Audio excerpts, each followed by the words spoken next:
สวัสดีครับผมนายปริวาสศิรินิคมหมายเลขนักศึกษา68010816122117นะครับวันนี้ผมจะมาพูดถึงเกี่ยวกับวิธีขจัดความหิวโหยในผ่านทางการเลี้ยงปศุสัตว์นั่นเองครับผมและก่อนเราจะไปเจาะลึกกันนะครับว่าการเลี้ยงสัตว์อย่างง่ายเนี่ยทำยังไงกันบ้างนะครับเราจะมาพูดกันก่อนว่าการปศุสัตว์คืออะไรการปศุสัตว์คือการเลี้ยงสัตว์ไว้เพื่ออุปโภคและบริโภคภายในครัวเรือนอย่างง่ายอาทิเช่นการเลี้ยงไก่วัวหมูเป็ดหรือสัตว์พวกนี้นะครับที่สามารถดูแลได้ง่ายภายในครัวเรือนนั่นเองและใช่ครับสัตว์ที่ท่านเห็นอยู่ในรูปคือไก่นะครับไก่ไข่นะครับไม่ใช่ไก่ชนเราจะไม่นำมากินกันไก่ชนนั้นเป็นไก่สวยงามโดยไก่ไข่นะครับจะสามารถนำมาใช้ประโยชน์ในการปศุสัตว์อย่างง่ายแหละได้ที่การอุปโภคบริโภคไม่ว่าจะเป็นตัวของมันหรือว่าจะเป็นผลิตผลที่จะออกมาจากมันเนี่ยก็คือไข่ไก่นั่นเองครับผมโดยนะครับนอกจากเราสามารถบริโภคตัวไก่ได้แล้วเรายังจะสามารถบริโภคไข่ไก่นะครับซึ่งจะมีวงจรการเกิดดังรูปที่ขึ้นในต่อไปนี้นะครับเพราะไข่ไก่ที่ออกมาจากไก่เนี่ยจะแบ่งออกเป็น2ประเภทคือไข่ไก่ที่ผ่านการปฏิสนธิและไข่ไก่ที่ไม่เกิดการปฏิสนธินั่นเองครับผมโดยไข่ไก่ในการที่มีการปฏิสนธินะครับเราจะไม่นำส่วนใหญ่จะไม่ถูกนำมารับประทานแต่จะถูกนำไปเพื่อฟักออกมาเป็นไก่รุ่นต่อไปนะครับที่จะมาเป็นแหล่งอาหารให้กับเรานะครับแต่ก็จะมีบางประเทศหรือบางภูมิภาคเหมือนกันที่จะรับประทานไข่ไก่ทั้ง2รูปแบบเลยนะครับผมโดยส่วนตัวแล้วนะครับผมแนะนำว่าการปศุสัตว์อย่างง่ายเนี่ยควรจะเริ่มต้นจากการเลี้ยงไก่ก่อนเพราะหนึ่งเลยไก่เป็นสัตว์ที่มีขนาดเล็กถ้าเทียบกับสัตว์ปศุสัตว์ตัวอื่นอย่างเช่นวัวหมูอาจจะมีเป็ดที่ว่าอยู่ในระดับเดียวกันแต่คนก็จะนิยมเลี้ยงไก่มากกว่าเพราะ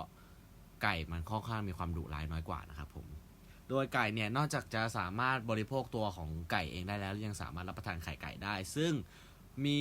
ผลผลิตที่ออกมาได้ค่อนข้างบ่อยกว่าสัตว์ประเภทอื่นทำให้การเลี้ยงไก่เนี่ยได้รับผลตอบแทนที่คุ้มค่าไปตลอดการเลี้ยงและจนถึงวันสุดท้ายในการเลี้ยงของมันนะครับและมันก็ยังสามารถที่จะเรียกว่าเป็นสัตว์ที่สามารถเลี้ยงดูได้ง่ายมากกว่าถ้าเทียบกับสัตว์ประเภทอื่นที่จะต้องมีการระวังในหลากหลายเรื่องไม่ว่าจะเป็นความเครียดโรคติดต่อหรือการจับคู่อะไรพวกนี้นะครับซึ่งจะเป็นปัญหาใหญ่สำหรับสัตว์ประเภทอย่างเช่นวัวหมู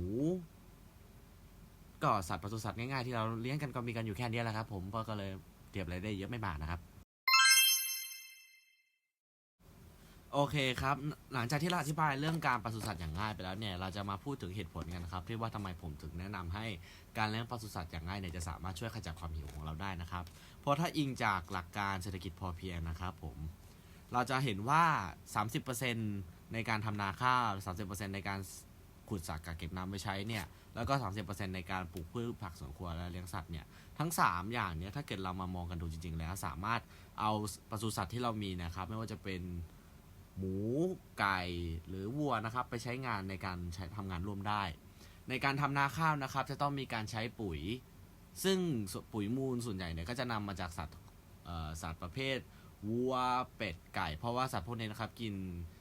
อาหารเข้าไปแล้วอาหารเหล่านั้นเนี่ยที่ผ่านการย่อยเนี่ยก็จะมีกรดต่างๆที่จะช่วยทำให้พืชผลเนี่ยเติบโตได้ไวขึ้นถ้าเทียบกับการปล่อยให้มันโตตามปกตินะครับส่วนการขุดสระกักเก็บน้ำไว้ใช้เนี่ยหลายๆคนอาจจะมองว่าเอ๊ะมันจะยังไงก็อย่าลืมนะครับว่านอกจากไก่เป็ดหมูเนี่ยเราสามารถเลี้ยงปลาได้ด้วยแต่ที่ว่าผมไม่ทำไมถึงไม่แนะนำปลาตั้งแต่แรกเนี่ยเพราะว่าปลาค่อนข้างจะมีเรียกว่าสภาพแวดล้อมในการเลี้ยงที่ค่อนข้างเฉพาะเจาะจงนะครับมันจึงไม่สามารถใช้ได้กับทุกบ้านที่ตั้งอยู่กลางกรุงเทพไม่สามารถเลี้ยงปลาได้เพราะปลามีอาการความเครียดจากเสียงดังมีอาการความเครียดจากน้ำเปลี่ยนมีอุณหภูมิเปลี่ยนอะไรพวกนี้นะครับซึ่งมันจะยุ่งยากมากๆแต่ถ้าเกิดอยู่ในที่นาแบบไกลๆเนี่ยจะเลี้ยงปลาไปด้วยในการขุดคูน้ำเพื่อสำหรับสำรองน้ำไว้ใช้ในยามหน้าแล้งก็ได้ครับผมและในการขุดเนี่ยเราก็จะสามารถเมื่อก่อนนะครับก็จะสามารถใช้วัวในการช่วยได้แต่ว่ามันก็จะอาจจะไม่ได้ช่วยได้เยอะมากแต่อย่างน้อยมันก็ยังสามารถช่วยได้ครับผมส่วนการปลูกพืชผักสวนครัวเนี่ยก็อย่างที่บอกไปนะครับว่าในการทำนาทำข้าวเนี่ยปุ๋ยเราก็สามารถใช้ปุ๋ยมูลสัตว์ได้การทำปลูกพืชผักสวนครัวเนี่ยมันก็สามารถใช้ปุ๋ยมูลสัตว์ได้เช่นกันและกลับกันนะครับเราก็สามารถปลูกผักให้มันเยอะๆแล้วนำผักพวกนั้นเนี่ยมาใช้เป็นอาหารในการเลี้ยงสัตว์ต่างๆได้อย่างเช่น วัวก็กินฟางหมูก็กินแครอทกินหัวลำข้าวกินลำข้าวและพวกนี้นะครับไก่ก็กินลำข้าวนะครับไม่จำเป็นจะต้องใช้เป็นอาหารสัตว์ที่จะมีราคาค่อนข้างสูงเราสามารถใช้เป็นพืชผักสวนครัวง่ายๆมาใช้ในการบริโภคบริหารทรัพยากรก็ได้ครับผมสุดท้ายนี้นะครับข้อมูลทั้งหมดในคลิปนะครับก็เป็นข้อมูลที่เกิดจากการรวบรวมเรียบเรียงแล้วก็ผ่านกลาง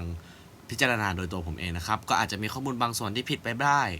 ก็อยากให้ทุกท่านนะครับใช้วิจารณญาณในการรับชมด้วยแล้วก็อย่าลืมนะครับว่าการเลี้ยงปศุสัตว์เนี่ยมันค่อนข้างจะเป็นสิ่งที่อาจจะไม่ตอบโจทย์แล้วในยุคสมัยนี้แต่ว่าถ้าเกิดท่านสามารถทำได้เนี่ยมันก็จะสามารถทำให้ท่านช่วยประหยัดค่ากินค่า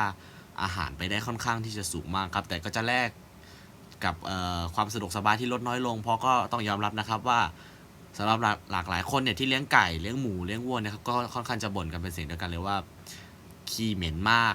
หรือการที่ว่าเสียงดังมากอะไรพวกนี้นะครับมันก็เป็นสิ่งที่หลีกเลี่ยงไม่ได้นะครับจึง